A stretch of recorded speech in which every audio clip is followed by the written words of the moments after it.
लेकिन कल मैं रात को विराट कोहली की मैंने कुंडली देखी तो कुंडली में मुझे ये दिखा कि इनका नवंबर 2025 के बाद से ढलान का समय है। अभी रिसेंटली हुए मैच में सचिन तेंदुलकर का हाईएस्ट रिकॉर्ड 14,000 ओडीआई रन मारा भाई ने उसका रिकॉर्ड, और यही नहीं 18 सालों से कभी ना जीतने वाला आरसीबी इस बार आईपीएल ट्रॉफी भी लेके गई, और ये अपनी बकचोदी की सीढ़ियां बना रहा है यहाँ पे। भाई वो अभी टॉप पे है, उसको गिरने में टाइम लगेगा, लेकिन ऐसे नल्ले और दल्ले लोग आ गए हैं कि उसको बोल बोल के ही नीचे गिरा देंगे। मुझे नहीं मालूम कि रिटायरमेंट कब लेते हैं ये लोग, या रिटायरमेंट का समय आया भी है कि नहीं आया है, लेकिन इनका पूरा समय आ गया है। अब पैसा बर्बाद सब, जब इसको पता नहीं है विराट कोहली का फ्यूचर, तो किस बात का एस्ट्रोलॉजी बनता फिर रहा है। जब इससे घंटा कुछ पता नहीं है तो काहे की बकचोदियां कर रहा है इतनी। मैं बताता हूँ विराट कोहली रिटायर कब होगा, जब उसका दिल चाहेगा क्रिकेट की दुनिया में, तब वो रिटायर हो सकता है। बात तो सही है। अब क्योंकि इनकी 36 साल की उम्र हो चुकी है, 36 साल में ये कमा लिए हैं। हाँ वो तो कमा लिया, आ जाओ तू उसकी जगह लेने के लिए। 36 की उम्र में वो उसको रिटायरमेंट करा रहा है, और 55 साल से तू कौन से गधे की गांड साफ कर रहा था जो तुझे इतने साल लग गए। तू तो चुतियापा का पाठ पढ़ाने में लगा हुआ था। और इनके पास 30 साल ही है, मतलब ओवरऑल 66 इनकी। अच्छा हाँ, वो उम्र दिख रही है आप। 66 साल पे इनकी सुई रुक जाएगी। किसकी सुई कब रुकेगी ये बाबा जी को पता है, लेकिन इनकी सुई खुद ही रुकने वाली है ये इनको पता नहीं है। देखिए अंबानी, ये एक चीज जान लीजिए जो मैंने पाया है, कोई भी परिवार या कोई भी व्यक्ति 3 पीढ़ी से आगे नहीं जा पाता, कोई 2 पीढ़ियों में ही खत्म हो जाते हैं। और वो लोग भले अलग थे जो 7 पीढ़ी, 3 10 पीढ़ी, 15 पीढ़ी आगे आते थे। अब मैंने ऐसा बहुत कम देखा है। तो धीरू भाई बहुत गरीबी से शुरू किए, आगे बढ़े, और उसके बाद मुकेश अंबानी आगे बढ़ गए, अनिल अंबानी छूट गए। अब उनके जो बेटे हैं, जो बच्चे हैं तीनों, वो इस चीज को आगे लेके नहीं जा पाएंगे। अंबानी का जो साम्राज्य है ये इन्हीं लोगों पे रुक जाएगा। अरे यार, इस 55 साल के बुड्ढे को समझाओ जरा कोई कि अगर इसके बच्चे नहीं भी आगे लेके जा पाए फिर भी उसकी कंपनी एज इट इज चलती रहेगी। 1000 से 1500 करोड़ डेली उनके प्रॉफिट आते रहेंगे, लेकिन अगर बुढ़ा अगर बकचोदी ना करे तो इसका घर गृहस्थी का, इसकी खर्चा पानी सारे बंद हो जाएंगे, और रोड पे इसकी हालत बदतर हो जाएगी।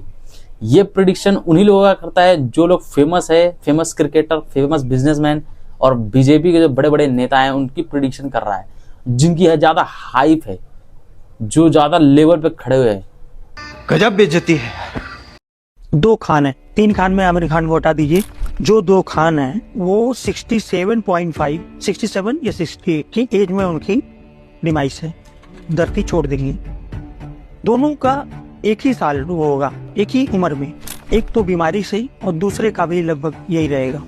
इस ढोंगी बाबा के एस्ट्रोलॉजी पे ध्यान दो तो इस ढोंगी बाबा को आने वाली आपदा के बारे में कुछ घंटा पता नहीं होता है, जैसे कि कोरोना, एयर इंडिया लाइन की क्रैश, इंडिया वर्सेस पाकिस्तान वार, और बहुत सारे दुनिया में वार चल रहे हैं। ये इस बाबा को घंटा पता नहीं है, बस किसकी सुई कब रुकने वाली है ये पता है, वो भी फेमस लोगों की। फेमस लोगों के अलावा मैंने एक भी ऐसे लोगों को नहीं देखा जो इसने भविष्य देखा हो, वो भी छोटे लोगों का।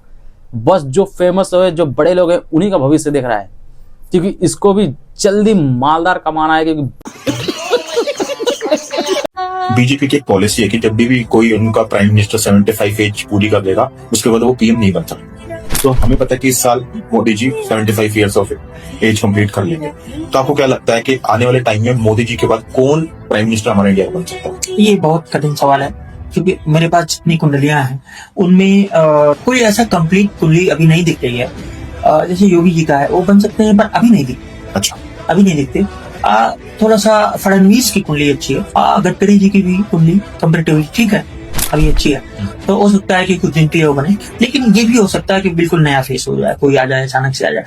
देखिए बाबा, ये पॉसिबिलिटी का काम जनता कर लेगी। आप सीधा डायरेक्ट उस आदमी का नाम बता दीजिए जो नेक्स्ट पीएम बनने वाला है। ये फोकट की बकचोदियां करके लोगों को चूतिया बनाने की कोशिश मत कीजिए। बड़े बड़े बॉलीवुड के स्टार आपसे कनेक्शन बनाने में लगे हुए हैं, लेकिन हाँ, तो वो ओहो यार, बाबा जी इतने ज्यादा फेमस हो गए हैं कि पॉडकास्ट वालों के अलावा और इनको कोई पूछ ही नहीं रहा है। और बाबा जी को खुद ही इस पॉडकास्ट में बोलना पड़ता होगा कि ये क्वेश्चन मुझसे पूछो और मैं उसका रिप्लाई दूंगा कि हाँ बॉलीवुड हमसे कनेक्शन जुड़ना चाहते हैं। ये पॉइंट के लिए बाबा जी को 2-4 बार दोहराना पड़ता होगा कि शायद पॉडकास्ट वालों को ये याद आ जाए कि मेरी हाइप थोड़ी सी बढ़ जाए, मेरी इज्जत बच जाए। ये पॉडकास्ट वाले को और कोई काम धंधा नहीं है, फोकट का इसके बार बार वीडियो बना के इसको एस्ट्रोलॉजर बनाने की कोशिश कर रहे हैं, जबकि इसको कुछ घंटा पता नहीं है। ये किसी की भी एस्ट्रोलॉजी अच्छे से बता नहीं पा रहा है। मैं भी पॉसिबिलिटी से ही बता पा रहा है। पॉसिबिलिटी तो भाई हम भी कर ले, तो क्या हम एस्ट्रोलॉजर बन जाए? लेकिन क्या कभी ऐसा नहीं लगा कि मैंने भविष्यवाणी तो कर दी, अगर ये सही साबित नहीं हुई तो मेरी विद्या के ऊपर बात आई? कैलकुलेशन है, गलत सही होता रहता है। आपकी बाबा जी योग कौन सा कैलकुलेशन है दुनिया में किसी ने नहीं पढ़ी है आपके अलावा। जो सेलिब्रिटी कपल है जिनके बारे में सबसे पहले मैं जानना चाहूंगा और फिर हम डिवोर्स की और बात करेंगे। रिसेंटली जिनकी शादी हुई है, कटरीना कैफ और विकी कौशल।